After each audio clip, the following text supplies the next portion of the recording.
Student, welcome back to SK classes.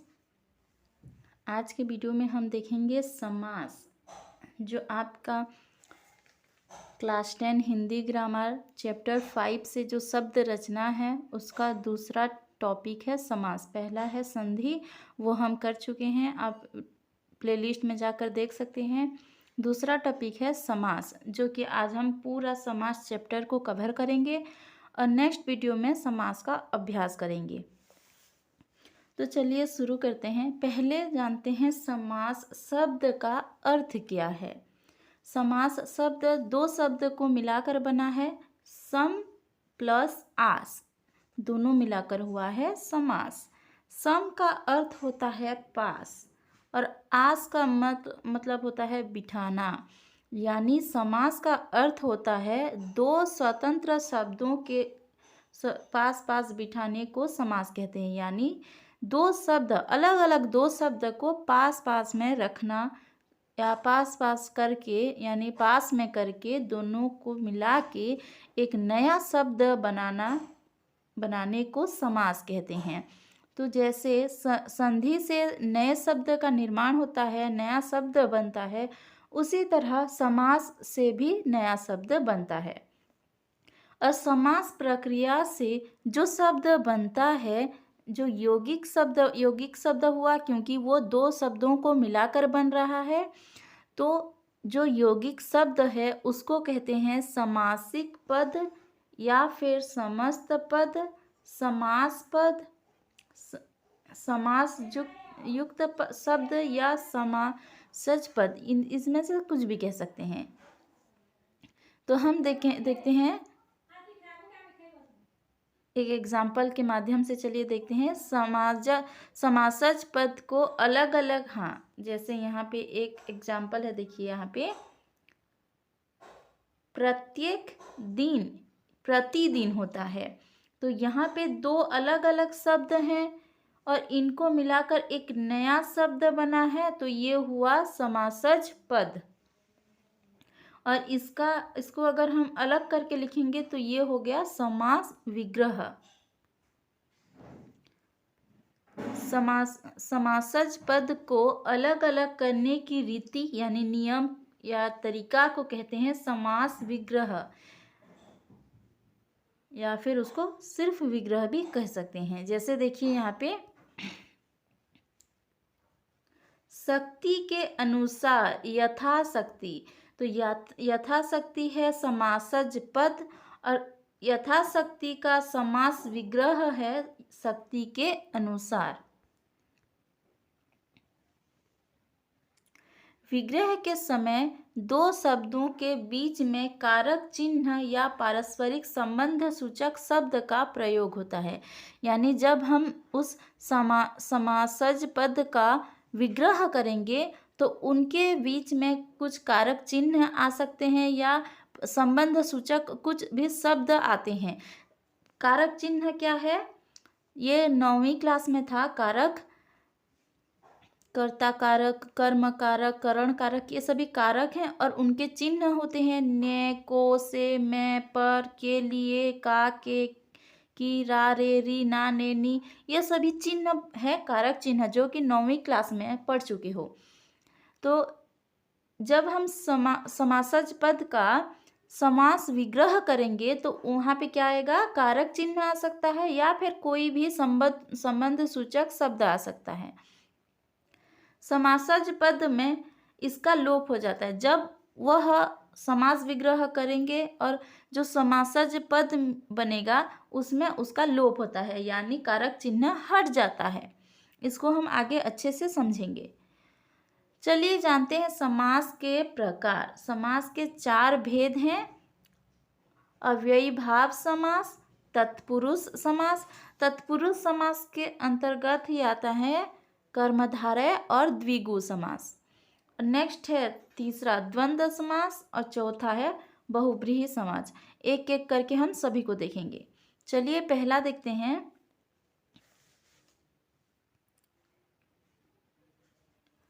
अव्ययी भाव समास।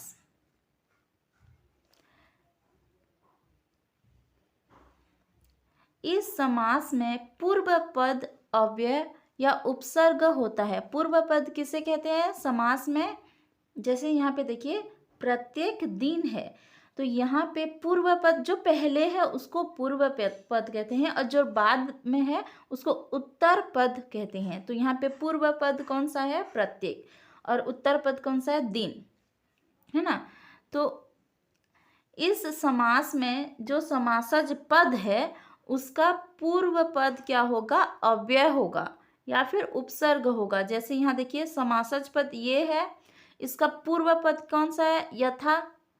तो ये एक अव्यय या उपसर्ग होगा। समस्त पद क्रिया विशेषण या अव्यय का काम करता है। संज्ञा शब्दों की आवृत्ति से भी अव्ययी भाव समास होती है। जैसे यहाँ देखिए आप, ये अव्ययी भाव समास है, यहाँ अव्यय का प्रयोग हुआ है या उपसर्ग का प्रयोग हुआ है। जैसे कि यहाँ देखिए शक्ति के अनुसार, इसका समासज पद क्या होगा? यथाशक्ति। या फिर हम इसको ऐसे भी पढ़ सकते हैं, यथाशक्ति का समास विग्रह क्या है? शक्ति के अनुसार। इसमें कैसे हमें पता चलेगा कि ये अव्ययी भाव समास है? यहाँ हम देखेंगे उपसर्ग या अव्यय का प्रयोग हुआ है कि नहीं। जैसे यहाँ यथा का प्रयोग हुआ है, ये एक अव्यय। नेक्स्ट है प्रति, प्रतिदिन, यहाँ प्रति का प्रयोग हुआ है, पूर्व पद क्या है? अव्यय है, इसलिए ये एक अव्ययी भाव समास है। और उसका समास विग्रह क्या है? प्रत्येक दिन। उसी तरह होता है जीवन तक, आजीवन। यहाँ पे देखिए आ उपसर्ग लगा है, आजीवन, इसका समास विग्रह क्या होगा? जीवन तक। नेक्स्ट है रात ही रात में, यानी रातों रात। यहाँ पे क्या हुआ है? संज्ञा शब्दों की आवृत्ति भी होता है। अव्ययी भाव समास में संज्ञा शब्दों की आवृत्ति भी होती है। तो यहाँ पे संज्ञा शब्दों की आवृत्ति हुई है। यहाँ पे पहले पहले, पहले पहल, यहाँ भी संज्ञा शब्द की आवृत्ति हुआ है। साल साल, हर साल। तो यहाँ क्या हुआ है? अव्ययी भाव समास क्या है? जिस समास में पूर्व पद अव्यय या उपसर्ग होता है, समासज पद का पूर्व पद, और समस्त पद या क्रिया विशेषण या अव्यय का काम करता है, और संज्ञा शब्दों की आवृत्ति से भी अव्ययी भाव समास होता है। यानी पूर्व पद अव्यय भी हो सकता है और संज्ञा शब्दों की आवृत्ति भी हो सकती है। तो ये था अव्ययी भाव समास। उसके कुछ एग्जाम्पल और देखते हैं। जीवन पर्यंत, यावत जीवन, शक के बिना बेशक, संदेह के बिना निसंदेह, पेट भर कर भरपेट। ये था अव्ययी भाव समास। नीचे के जो शब्द हैं इनका समास विग्रह करना है। तो समास विग्रह करने, चलिए हम एक एक करके करते हैं। जैसे यहाँ पहला है यथाशक्ति। यथाशक्ति समासज पद है, इसका समास विग्रह क्या होगा? शक्ति के अनुसार। और ये कौन सा शब्द है? ये कौन सा समाज है? समास है ये अव्ययी भाव समास। ये जितने भी हैं ये अव्ययी भाव समास के अंतर्गत आते हैं। तो चलिए देखते हैं। पहला है यथाशक्ति, शक्ति के अनुसार, यथासंभव, जहाँ तक संभव हो सके। आप इसको अपने कॉपी में भी लिख सकते हैं। यथाशक्ति समास विग्रह करने से क्या होगा? शक्ति के अनुसार, यथासंभव, जहाँ तक संभव हो सके। प्रतिपल यानी पल पल, प्रतिपल का समास विग्रह पल। प्रति व्यक्ति, प्रति व्यक्ति का समास विग्रह है प्रत्येक व्यक्ति। उसी तरह आमरण यानी मरण तक, आजन्म यानी जन्म तक, लापता जिसका पता न हो, लाजवाब जिसका जवाब न हो, लाइलाज जिसका इलाज न हो। आप अपने कॉपी में लिखते जाइए। अनजाने, जाने बिना, निधड़क, धड़के बिना, बेखटके खटके बिना, हर रोज रोज रोज, हर रोज का समास विग्रह क्या होगा? रोज रोज। निडर डर के बिना, सहर्ष हर्ष के साथ, एकाएक एक के तुरंत बाद एक, एकाएक, हाथों हाथ हाथ ही हाथ में, बीचों बीच बीच ही बीच में, गांव गांव गांव ही गांव में, धीरे धीरे धीरे के बाद भी धीरे। ये था इसका समास विग्रह। तो ये अव्ययी भाव समास हुआ। नेक्स्ट देखते हैं तत्पुरुष समास। तत्पुरुष समास थोड़ा सा लेंदी है और अच्छे से इसमें कंफ्यूज मत होना, अच्छे से इसको देखिए। तत्पुरुष समास का एक ही नियम है, इसमें उत्तर पद प्रधान होता है और पूर्व पद गौण होता है। गौण का मतलब कम इम्पोर्टेंस यानी कम महत्व होता है। गौण यानी महत्व कम होना और प्रधान यानी महत्व बेसी होना। यानी कि तत्पुरुष समास में जो दो शब्द होंगे उनमें उत्तर पद में जो रहेगा, उत्तर पद पूर्व पद यानी देखिए यहाँ पे देखिए,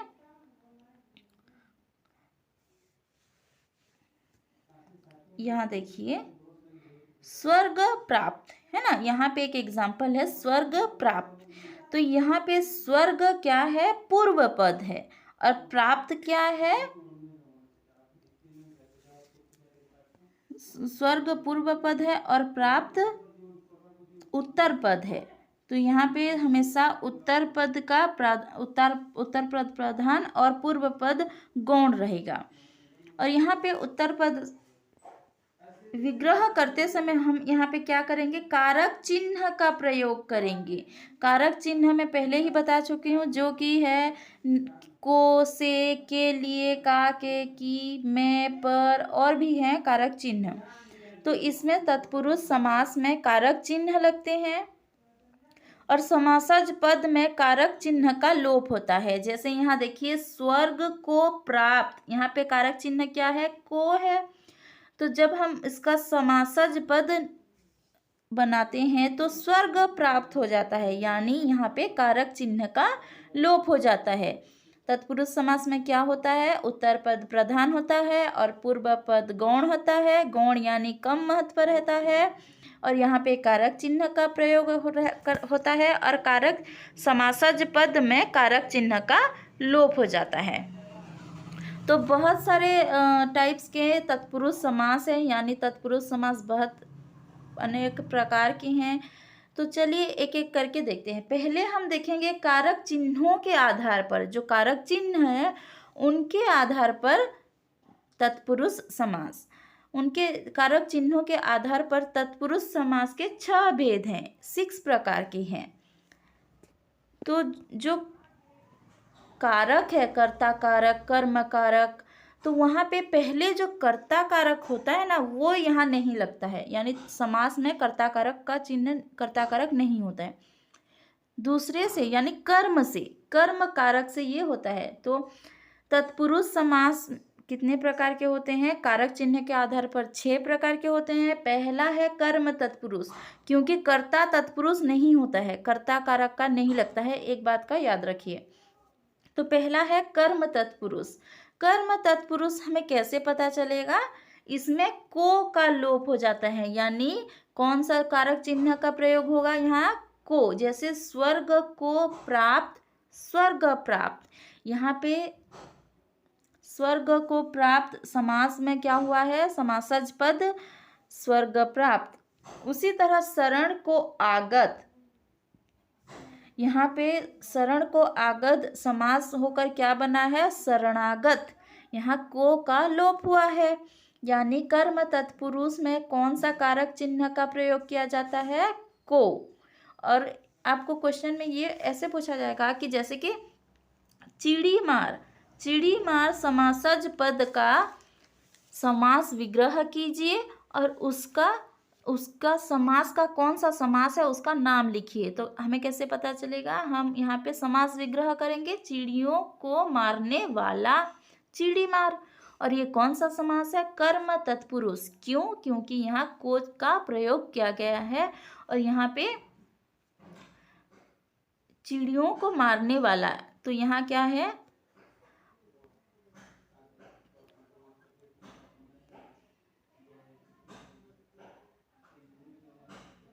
पूर्व पद गौण और उत्तर पद मुख्य है। नेक्स्ट है परलोक को गमन, यहाँ पे को का लोप हुआ है, परलोक गमन। गगन को चूमने वाला गगन चुंबी, हस्त को प्राप्त हस्तगत, देखिए यहाँ पे हमेशा को जो कारक चिन्ह है उसका लोप हो रहा है। शरण को आगत शरणागत, तो ये कौन सा समास है, कर्म तत्पुरुष समास। नेक्स्ट एग्जांपल देखते हैं, सबको जानने वाला सर्वज्ञ, काठ को फोड़ने वाला काटफोड़, तो ये था कर्म तत्पुरुष समास। इसमें कौन से कारक चिन्ह का लोप होता है, को। चलिए आपकी किताब में जो और भी क्वेश्चन है उसको देखते हैं। गृहागत, इसका समास विग्रह क्या होगा, गृह को आगत। आप अपने कॉपी में लिखिए गृह को आगत, ये कौन सा समास है, कर्म तत्पुरुष समास में है। मुंह तोड़, मुंह को तोड़ने वाला। दिवंगत, जो मर गया है उसको दिवंगत कहते हैं। देशगत, ये देशागत है ना, देश का,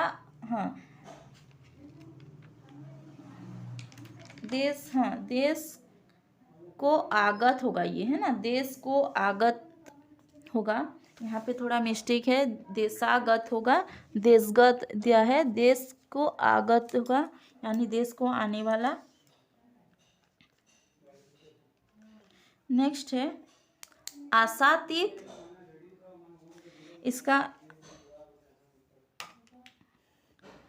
इसका समास विग्रह होगा आशा को अतीत,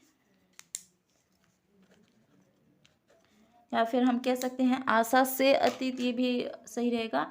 नेक्स्ट देखिए, नेक्स्ट है करण तत्पुरुष। करण तत्पुरुष में से या के द्वारा का लोप होता है, यानी इसमें कौन सा कारक चिन्ह का प्रयोग होगा, से या के द्वारा। जैसे यहाँ देखिए, गुणों से युक्त गुणयुक्त, मुंह से मांगा मुंह मांगा, यहाँ पे कौन से कारक चिन्ह का लोप हो रहा है, से। तो यहाँ पे करण तत्पुरुष समास में कारक चिन्ह, कौन से कारक चिन्ह का प्रयोग होता है, से या के द्वारा। जैसे आग से जला आग जला, शोक से आकुल शोकाकुल, ईश्वर के द्वारा प्रदत्त यानी ईश्वर प्रदत्त, मन से माना हुआ यानी मनमाना, हस्त से लिखित हस्तलिखित, अकाल से पीड़ित अकाल पीड़ित। ये थे करण तत्पुरुष समास के उदाहरण। चलिए देखते हैं और आपके जो किताब में है, गुरुदत्त यानी गुरु के द्वारा दिया गया उसको कहते हैं गुरुदत्त। रेखांकित, समास विग्रह करने से क्या होगा, रेखा से अंकित, भूखमरा, भूख से मरा हुआ। तुलसीकृत, तुलसी से कृत यानी तुलसी द्वारा लिखित। प्रेमातुर, प्रेम से आतुर। मदांध, मद से अंधा। धनहीन, धन से हीन। ये थे करण तत्पुरुष समास। चलिए देखते हैं संप्रदान तत्पुरुष समास। जैसे संप्रदान कारक में कौन सा कारक चिन्ह लगता है, के लिए, तो संप्रदान तत्पुरुष समास में के लिए का लोप होगा। अब पहले आप कारक को अच्छे से समझिए, कारक चिन्ह को, कौन से कारक में क्या, कौन से कारक चिन्ह लगता है। जैसे संप्रदान कारक में के लिए कारक चिन्ह का प्रयोग होता है, तो संप्रदान तत्पुरुष समास में कौन से कारक चिन्ह का लोप होगा, के लिए। जैसे यहाँ देखिए, रसोई के लिए घर, रसोई घर। देश के लिए भक्ति, देशभक्ति। राह के लिए खर्च, राह खर्च। बलि के लिए पशु, बलि पशु। यहाँ पे कौन से कारक चिन्ह का लोप हो रहा है, के लिए। डाक के लिए गाड़ी, डाक गाड़ी। आराम के लिए कुर्सी, आराम कुर्सी। गुरु के लिए दक्षिणा, गुरु दक्षिणा। हवन के लिए सामग्री, हवन सामग्री। तो यहाँ के लिए कारक चिन्ह का लोप हो रहा है। और यहाँ पे देखिए कृष्णार्पण यानी क्या है ये, कृष्ण के लिए अर्पण। गौशाला, गौ के लिए शाला। मार्गव्यय, मार्ग के लिए व्यय। राज्यलिप्सा, राज्य के लिए लिप्सा। यज्ञवेदी, यज्ञ के लिए वेदी। स्वदेश प्रेम, स्वदेश के लिए प्रेम। ये था संप्रदान तत्पुरुष। तो आपको क्वेश्चन ये आ सकता है, देशभक्ति का समास विग्रह कीजिए, और या फिर देशभक्ति में कौन सा समास है, या फिर संप्रदान तत्पुरुष समास में कौन से कारक चिन्ह का लोप हो रहा है। तो आप ये सभी क्वेश्चन के लिए अच्छे से प्रिपेयर रहिए। नेक्स्ट देखते हैं अपादान तत्पुरुष। अपादान कारक में से कारक चिन्ह लगता है, इसलिए अपादान तत्पुरुष समास में से का लोप होगा। जैसे यहाँ देखिए, बंधन से मुक्त, बंधन मुक्त। जन्म से अंध, जन्मांध। पथ से भ्रष्ट, पथभ्रष्ट। देश से निकाला, देश निकाला। पद से च्युत, पदच्युत। जाति से भ्रष्ट, जाति भ्रष्ट। धर्म से विमुख, धर्म विमुख। भय से भीत, भयभीत। यहाँ पे कौन से कारक चिन्ह का लोप हो रहा है, से। चलिए नीचे का देखते हैं, ऋण मुक्त। तो यह आसानी से आप इसको जान सकते हैं, क्या होगा यहाँ, ऋण से मुक्त। नेक्स्ट है ज्ञान मुक्त, ज्ञान से मुक्त। गुणहीन, गुण से हीन। आकाश पतित, आकाश से पतित यानी जो आकाश से पड़ नीचे गिर रहा है। पद मुक्त यानी पद से मुक्त। लक्ष्य भ्रष्ट यानी लक्ष्य से भ्रष्ट। तो ये था अपादान तत्पुरुष समास। और अपादान तत्पुरुष समास में कौन से कारक चिन्ह का लोप होता है, से। नेक्स्ट देखते हैं संबंध तत्पुरुष समास। इसमें का, के, की का लोप होता है। जैसे यहाँ देखिए, सेना का पति, सेनापति। यहाँ पे कौन से कारक चिन्ह का लोप हो रहा है, का। संबंध तत्पुरुष में का, के, की का लोप होता है। ये का, के, की क्या है, कारक चिन्ह है। राजा की सभा, राजसभा। उसी तरह है कर्ण के फूल, कर्णफूल। जल की धारा, जलधारा। घोड़े की दौड़, घुड़दौड़। सिर का दर्द, सिरदर्द। अमृत की धारा, अमृत धारा। आम का चूर, अमचूर। तो ये था संबंध तत्पुरुष। नेक्स्ट देखिए रामानुज। रामानुज का समास विग्रह करने से क्या होगा, राम का अनुज। गंगा तट, गंगा की तट है ना। देवभूमि, देव की भूमि। भारतवासी, भारत के वासी। भातृस्नेह, भातृ का स्नेह। लोकतंत्र, लोगों का तंत्र यानी लोक का तंत्र, लोकतंत्र होगा। लोक का तंत्र, लोकतंत्र। राष्ट्रपति, राष्ट्र का पति, राष्ट्रपति। नेक्स्ट है अधिकरण तत्पुरुष समास। ये कारक के आधार पर, जो कारक चिन्ह है उनके आधार पर अंतिम प्रकार है अधिकरण तत्पुरुष समास। इसमें में या फिर पर का लोप होता है। जैसे देखो, जल में मग्न, जलमग्न। अपने पर बीती, आप बीती। यहाँ पे में या फिर पर का लोप होता है अधिकरण तत्पुरुष समास में। कवियों में राजा, कविराज। घोड़े पर सवार, घुड़सवार। डिब्बे में बंद, डिब्बा बंद। नरों में श्रेष्ठ, नरश्रेष्ठ। वन में वास, वनवास। गृह में प्रवेश, गृह प्रवेश। तो ये था अधिकरण तत्पुरुष। चलिए उसके जो नीचे है उसको देख लेते हैं। कला प्रवीण यानी कला में प्रवीण। पुरुषोत्तम यानी पुरुषों में उत्तम। निशाचर यानी निशा में चरने वाला यानी रात्रि में चरने वाला। धर्मवीर यानी धर्म में वीर। शास्त्र प्रवीण यानी शास्त्रों में प्रवीण। प्रेम निमग्न यानी प्रेम में मग्न। इसके अलावा ये तो कारक चिन्ह के आधार पर तत्पुरुष समास के भेद हैं।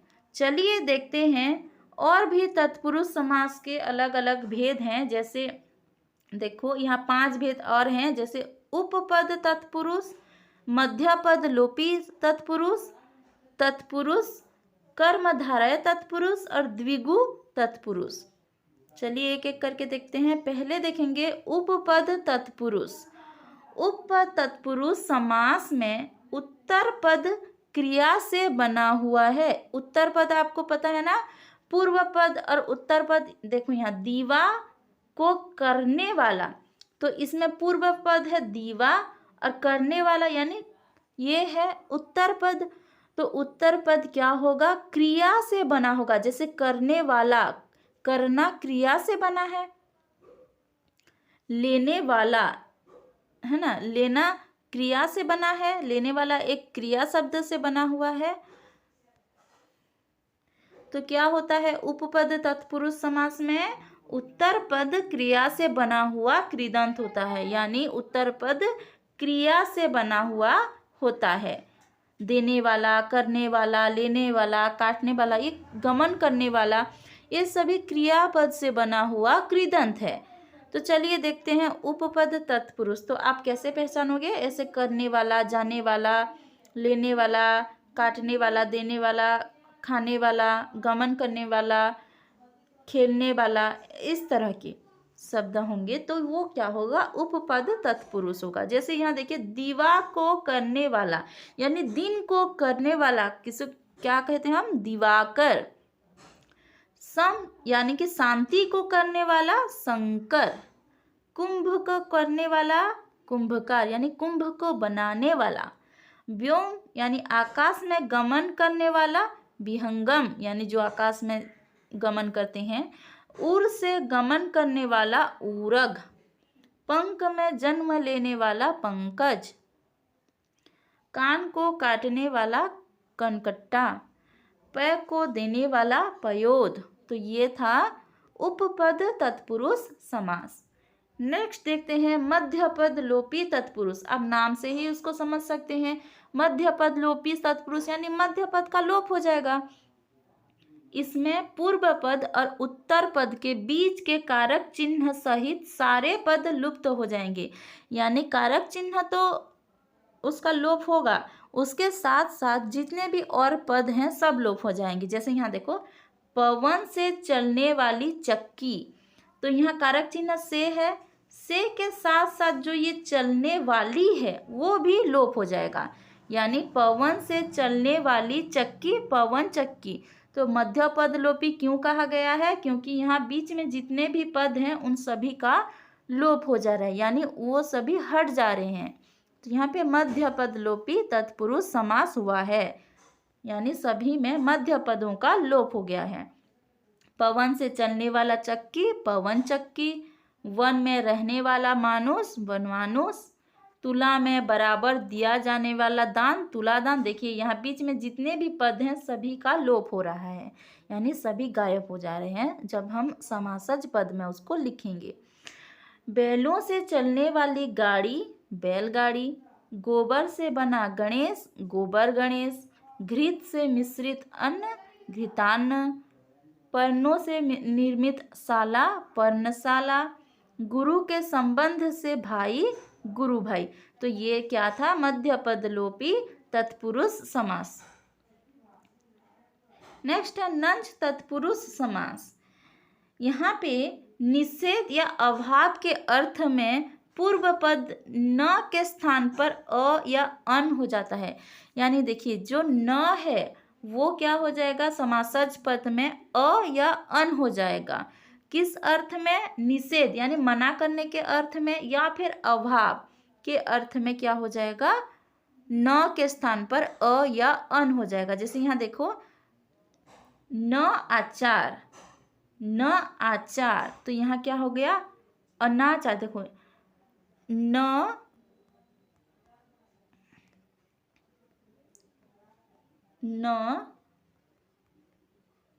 आचार है यहाँ, है ना। तो न के स्थान पर क्या हो जाएगा, न के स्थान पर यहाँ पे अ या अन हो जाएगा। न आचार यानी जहाँ अन हो जाएगा तो क्या होगा, यहाँ पे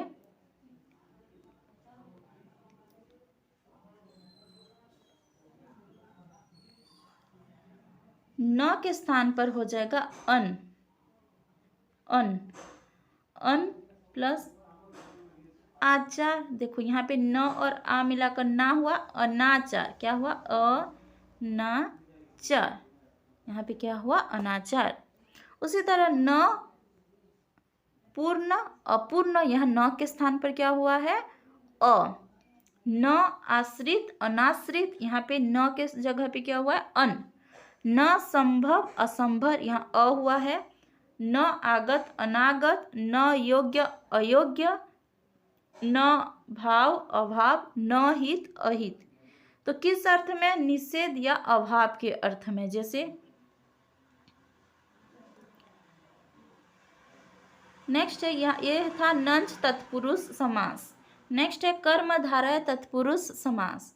यहाँ पे दोनों पदों के बीच विशेषण और विशेष्य का संबंध, विशेष्य यानी संज्ञा का संबंध होता है, अथवा उपमान और उपमेय का संबंध होता है।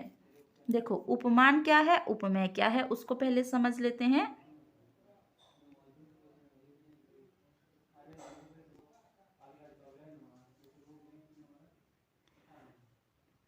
उपमान और उपमेय, तो उपमेय किसे कहते हैं, जिसको तुलना जिसके बारे में तुलना कर रहे हैं वो उपमेय होगा। उपमान क्या होगा, जिसके साथ हम उसका जो उसकी तुलना कर रहे हैं, यानी उसको कंपेयर कर रहे हैं जिसके साथ, वो होगा उपमान। तो यहाँ पे क्या हो जाता है, उपमान और उपमेय का संबंध होता है और विशेषण और विशेष्य का संबंध होता है। जैसे देखते हैं, चलिए। महान राजा, यहाँ पे देखो महान राजा यानी जो राजा महान है ना। तो विशेषण महान शब्द क्या है, विशेषण है, और राजा शब्द विशेष्य यानी कि संज्ञा शब्द है। तो यहाँ पे कौन सा हो रहा है, विशेषण और विशेष्य का संबंध हो रहा है। और यहाँ पे देखो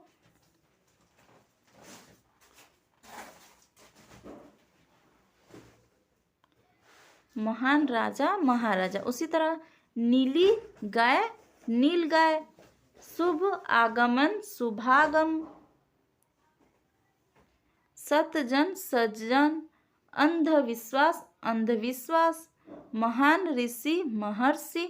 तो यहाँ पे क्या हो रहा है, विशेषण विशेष्य क्या संबंध हो रहा है, या फिर उपमान और उपमेय। देखिए पीत अंबर, यानी जो अंबर है यानी जो कपड़ा है उसको किसे उपमा दे रहे हैं, पीत के साथ, यानी पीला रंग के साथ, है ना, पीतांबर। यहाँ पे श्याम सुंदर, यानी सुंदर को किसके साथ तुलना किया जा रहा है, श्याम सुंदर, यानी उपमान उपमेय का संबंध यहाँ पे लागू हो रहा है श्याम सुंदर में। नेक्स्ट है, देखिए नीचे का हम देखते हैं। तो इसमें क्या होता है, कर्मधारय में विशेषण और विशेष्य का संबंध होगा या फिर उपमान और उपमेय का संबंध होगा। तो चलिए नीचे का देख लेते हैं।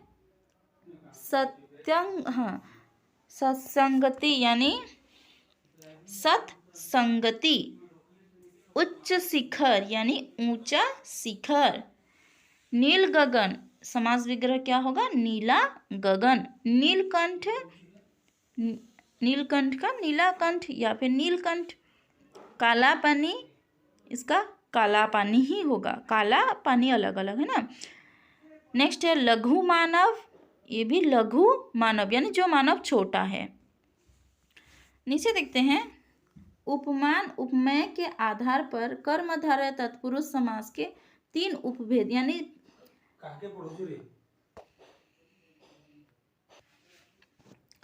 उपमान और उपमेय के आधार पर कर्मधारय तत्पुरुष समास के 3 उपभेद हैं, यानी कर्मधारय तत्पुरुष समास के फिर से 3 भागों में बांटा गया है।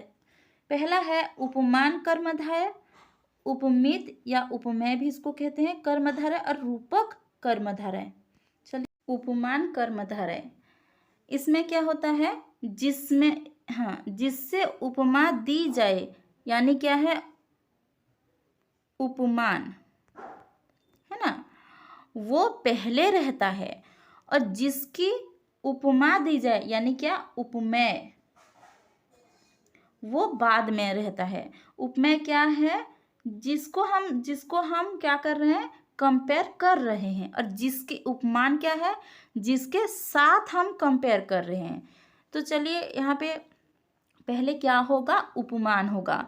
तो उपमान और क्या, इसमें क्या लगता है, के समान, की तरह, जैसा, जैसे, जैसी, ये सभी शब्दों का लोप होता है। पहले भी हम समास में देख चुके हैं, क्या देखे हैं कि समास में कारक चिन्हों का और संबंध शब्दों का लोप होता है। तो ये सभी संबंध शब्द हैं, इनका लोप हो जाता है। देखिए, जैसे कि विद्युत जैसी चंचला, यानी जो चंचला है, यानी जो चंचला है वो किस तरह है, विद्युत जैसी, यानी ये है उपमेय और ये है उपमान। और यहाँ पे जैसी का लोप हुआ है, विद्युत जैसी चंचला, विद्युत चंचला।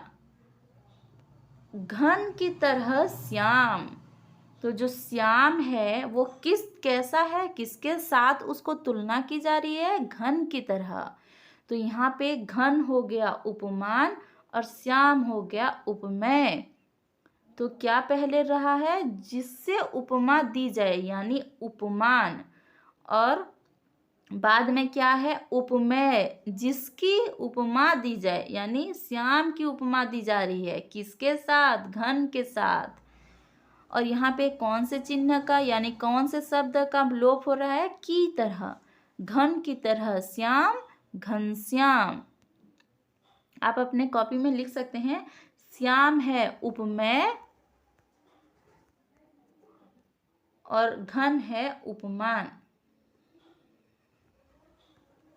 अब इसको कॉपी में भी लिख लीजिए, उपमेय और उपमान में कंफ्यूज मत होना। नेक्स्ट है चंद्र के समान मुख, चंद्रमुख। कमल जैसे नयन, कमल नयन।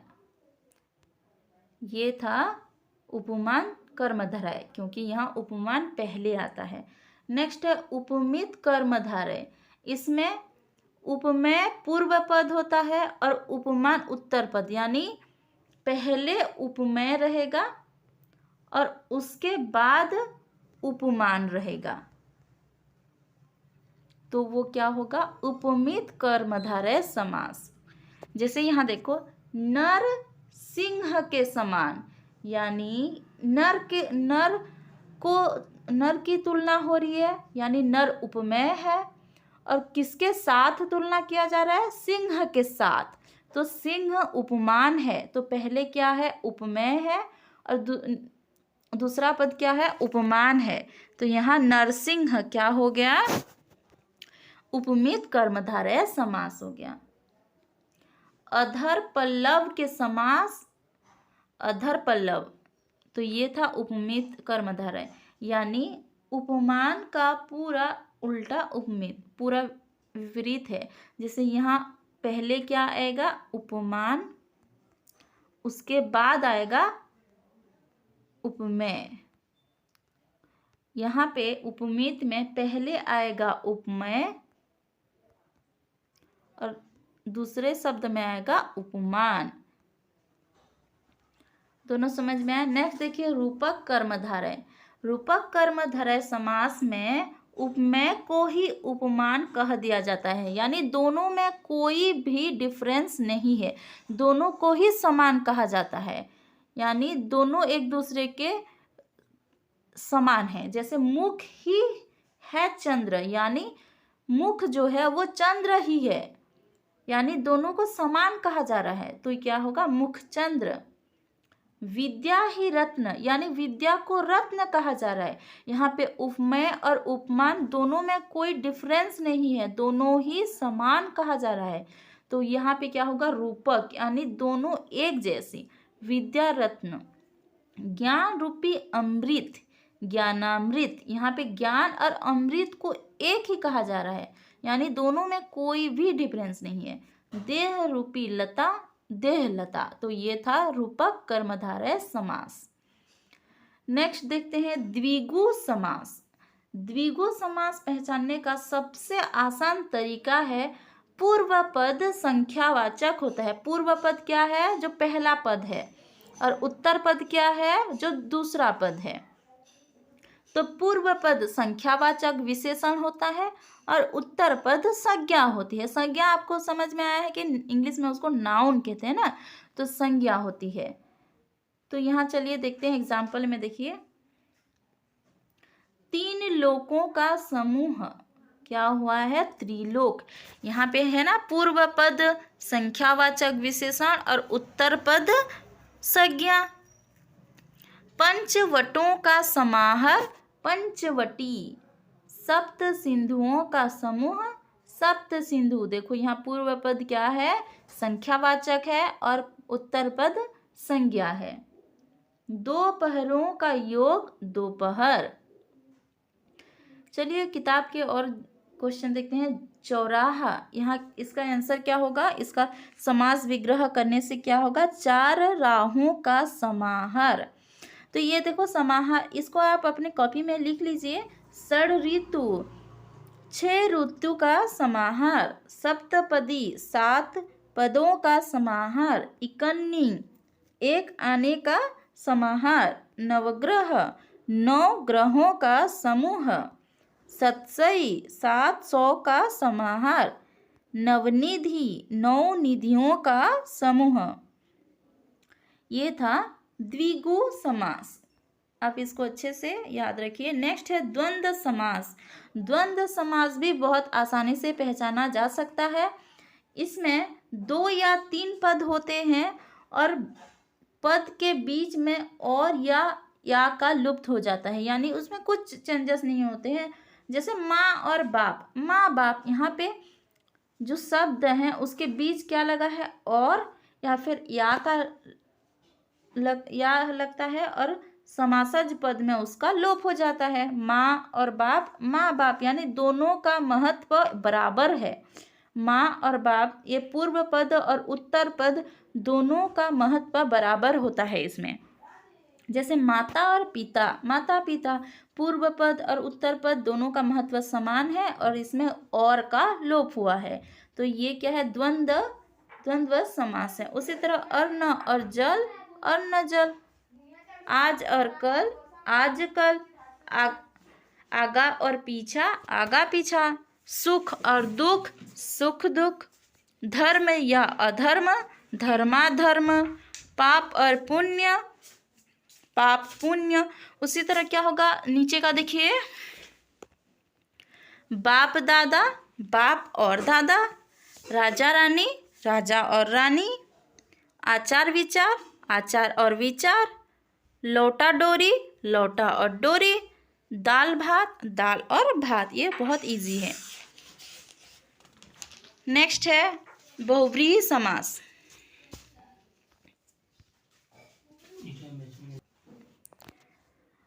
बहुव्रीहि समास में पूर्व पद या उत्तर पद कोई भी प्रधान नहीं होता, यानी इसमें कोई भी पद प्रधान नहीं होता है, और जो समासिक पद है वो तीसरे पद यानी कुछ और समझा जाता है, यानी उसका अर्थ कुछ और होता है। जैसे देखिए यहाँ पे 10 आनन वाले, यानी 10 आनन है जिसका, यानी 10 सिर है जिसका, उसको हम क्या कहेंगे, दशानन, जो कि किसको समझा जा रहा है, रावण को। तो इसमें क्या होता है, समासिक पद तीसरे पद या संज्ञा का विशेषण बन जाता है और इसका अर्थ, यानी इसका अर्थ कुछ अलग होता है ना। तो आप किसको कैसे पहचानेंगे, बहुव्रीहि समास कौन सा है, हमेशा उसका अर्थ कुछ और होगा। और ये मेनली जो भगवान है उनके नाम, मेनली ऐसे ही रहता है, भगवानों के जो नाम है, जैसे दशानन रावण को कहेंगे। लंबे उदर वाले, यानी लंबा उदर है जिसका, लंबोदर, यानी जो गणेश हैं उनको लंबोदर कहा जाता है। तो इसमें कोई भी पद प्रधान नहीं है और ये तीसरे पद संज्ञा का विशेषण हो जाता है। यानी जो लंबोदर है, यानी लंबा जो उदर है, वो गणेश भगवान यानी जो संज्ञा है उसकी विशेषता बता रहा है, यानी कि विशेषण है। पीत अंबर वाले, या फिर हम इसको कहेंगे पीत अंबर है जिसका, पीतांबर, यानी पीतांबर किसे कहते हैं? कृष्ण भगवान को कहते हैं। चक्र धारण करने वाले, या फिर चक्र हाथ में है जिसके, उसको हम क्या कहेंगे? चक्रधर विष्णु को कहते हैं। नीलकंठ वाले, या फिर नीलकंठ है जिसका, नीलकंठ ये कौन है? महेश्वर, यानी शिव भगवान को नीलकंठ कहा जाता है। नेक्स्ट है शांत चित्त वाला, या फिर हम कह सकते हैं शांत है चित्त जिसका, कौन है? शांत चित्त। ये भी किसके अंतर्गत आता है? बहुव्रीहि समास के अंतर्गत आता है। 12 सिंगों वाला, या 12 सिंह है जिसके, क्या है? 12 सिंगा। उसी तरह फटे कान वाला, या फिर हम कह सकते हैं फटे हैं कान जिसके, क्या होगा? कानफट्टा। तो यहाँ पे ये सभी हैं बहुव्रीहि समास। नीचे देखिए 3 और बच गए हैं, उसको कर लेते हैं। कमल नैन, यानी ये क्या होगा?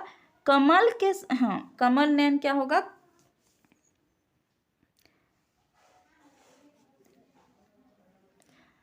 कमल के समान नैन, या कमल है नैन जिसका, वो है कमल नैन।